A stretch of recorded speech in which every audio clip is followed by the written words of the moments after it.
जी, अस्सलाम वालेकुम dear students, I am professor Anees Ali, I am here to teach class 9th physics. Students आज हमने 2.10 topic discuss करना है, gradient of speed time graph.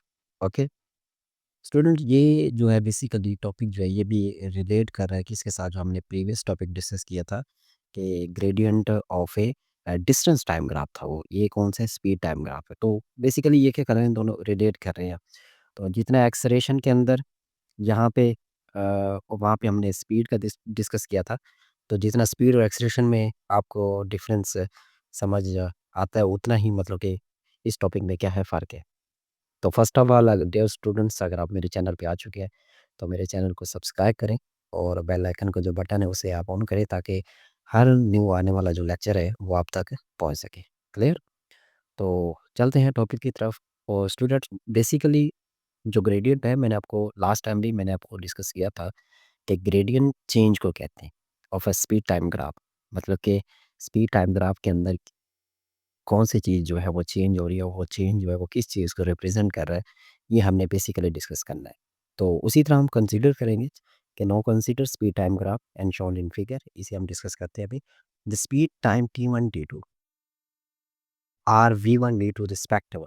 We one V two क्या है, आपकी क्या है स्पीड है, और टी वन टी टू क्या है time. The change in speed in time interval t2 minus t1 is v2 minus v1 is therefore। अब स्टूडेंट्स कोई भी आपके पास एक ऑब्जेक्ट है, ठीक है, जो कि स्टार्ट करता है अपनी पोजीशन ओ से और ऐसे मूव कर रहा है स्ट्रेट पाथ के अंदर, ठीक है। तो उसी तरह हम क्या करेंगे, जैसे हमने प्रीवियस डिस्कस किया था कि हम एक्स एक्सिस पे टाइम लेंगे, वाई एक्सिस पे क्या करेंगे हम, मतलब कि स्पीड लेंगे। अब स्टूडेंट्स बेसिकली जब कोई भी ऑब्जेक्ट स्टार्ट होता है तो हम उसे t1 शो करते हैं और उसकी स्पीड क्या होगी, v1 होगी। अब जैसे जैसे वो मूव करता जा रहा है, अगर यहाँ तक हमने पॉइंट मतलब कि नोट करना है, तो उसकी जो स्पीड होगी वो v2 होगी और टाइम क्या होगा, बेसिकली t2 होगा। ऐसे ही है। तो बेसिकली ये क्या है, एक स्लोप है। और हमने लास्ट टाइम, देखो वो जो टॉपिक है उसे आप अच्छे तरीके से समझना, और जो मैंने लास्ट टाइम डिस्कस किया था, अगर वो आपको समझ आ गया है, ठीक है, तो ये ऑलरेडी आपको समझ आ जाएगा। तो बेसिकली ये क्या स्लोप लाइन है, तो हम इसका परपेंडिकुलर कंपोनेंट्स ड्रा करेंगे ऐसे। तो परपेंडिकुलर करेंगे तो यहाँ से एक लाइन ऐसे ड्रा करेंगे, तो बेसिकली ये क्या बन जाएगा, एक ट्रायंगल बन जाएगी। ठीक है, स्लोप ऐसे ही मतलब कि आप कैलकुलेट करते हैं। तो स्लोप जो है बेसिकली किसके बराबर होगा, फिर change in speed over time.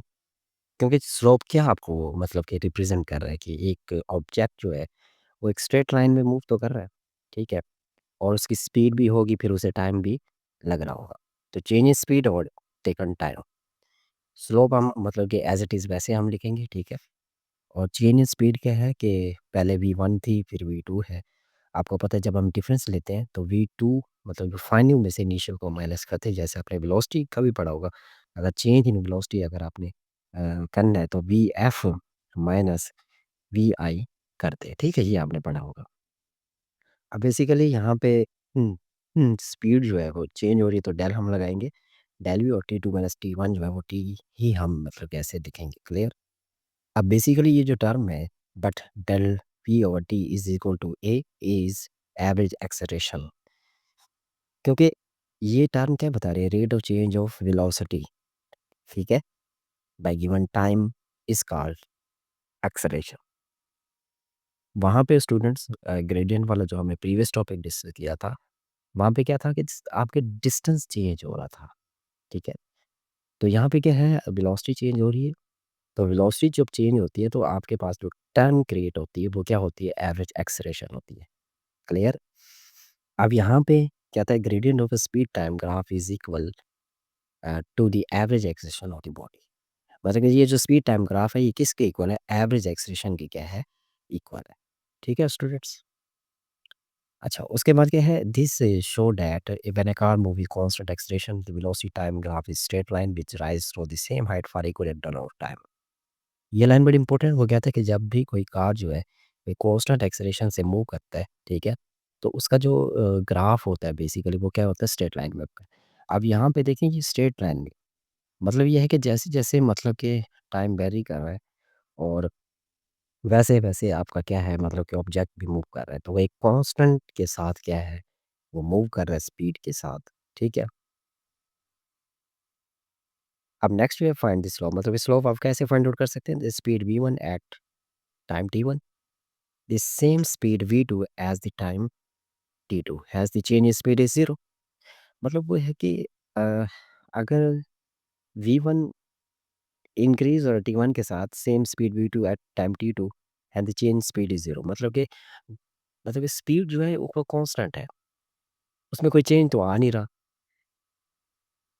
मतलब कि अगर अब 1 सेकंड है तो 2 मीटर, 2 सेकंड है तो 4 मीटर, मतलब कि डिफरेंस जो है वो डिफरेंस के अंदर चेंज ही नहीं आ रहा। ग्राफ जो है बेसिकली वो स्ट्रेट लाइन में जा रहा है। तो यहाँ पे देखिए वो जो डिफरेंस है वो तो ज़ीरो के बराबर, क्योंकि चेंज तो उसके अंदर आ नहीं रहा। तो v2 माइनस v1 ज़ीरो के बराबर होगा, v2 minus v1 divided by t2 minus t1। इसी तरह ये भी ज़ीरो के बराबर है। तो it's mean that when the speed of object is constant, speed time graph is horizontal straight line parallel to the axis. अब स्टूडेंट ये ग्राफ समझ दें कि हमने ना जो डिस्टेंस टाइम ग्राफ डिस्कस किया था, तो ये ग्राफ वहाँ पे शो कर रहा था रेस्ट पोजीशन, ठीक है, कि ऑब्जेक्ट क्या है, रेस्ट में है। लेकिन स्पीड टाइम ग्राफ के अंदर ये ग्राफ शो करता है कि ऑब्जेक्ट जो है वो आपका कांस्टेंट स्पीड के साथ क्या कर रहा है, मूव कर रहा है। वो कैसे? देखो, जब आपके पास टाइम जो है बेसिकली वो 1 सेकंड था, तो स्पीड आपके पास 20 मीटर पर सेकंड थी। टाइम 2 हुआ, स्पीड फिर भी वही है। टाइम 3 सेकंड हुआ, फिर भी वही है। टाइम 4 सेकंड हुआ, 5 हुआ, फिर भी स्पीड क्या है, 20 मीटर पर सेकंड की ही रफ्तार से ऑब्जेक्ट क्या कर रहा है, मूव कर रहा है।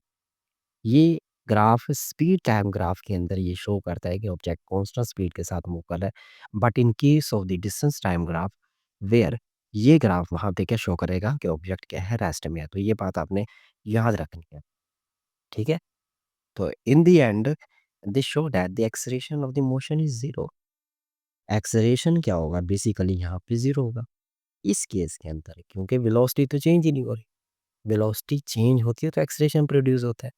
तो this show acceleration of the this motion is zero, क्योंकि स्पीड जो है वो चेंज नहीं हो रही, वो कांस्टेंट स्पीड के साथ ऐसे मूव कर रहा है, ठीक है। तो एक्सेलरेशन जीरो होगा and it is the motion without the change in speed. वो कहता है कि ये मोशन है जो कि विदाउट चेंज इन स्पीड, मतलब कि स्पीड चेंज नहीं हो रही, अदरवाइज ये क्या है, मोशन में, जो कि मैंने आपको पहले बता दी है कि ये ग्राफ रेस्ट को शो नहीं कर रहा। ये ग्राफ स्पीड टाइम ग्राफ का है जो कि शो कर रहा है कि मोशन ऑब्जेक्ट की चेंज नहीं हो रही, बट स्पीड चेंज नहीं हो रही ऑब्जेक्ट मोशन में। क्या क्या कह रहा है, it is the motion without, मतलब कि मोशन तो है without change in speed, speed change किए बगैर। क्लियर? तो स्टूडेंट्स ये आपका सिंपल आपका क्या था, ये शॉर्ट क्वेश्चन भी आ सकते हैं और प्लस लॉन्ग क्वेश्चन भी एग्जाम में आ सकता है। तो स्टूडेंट्स, उम्मीद है ये लेक्चर आपको समझ आ गया होगा। जो बात आपको इसमें से समझ नहीं है तो आप कमेंट्स पे मुझसे पूछ सकते हैं। अल्लाह हाफिज़।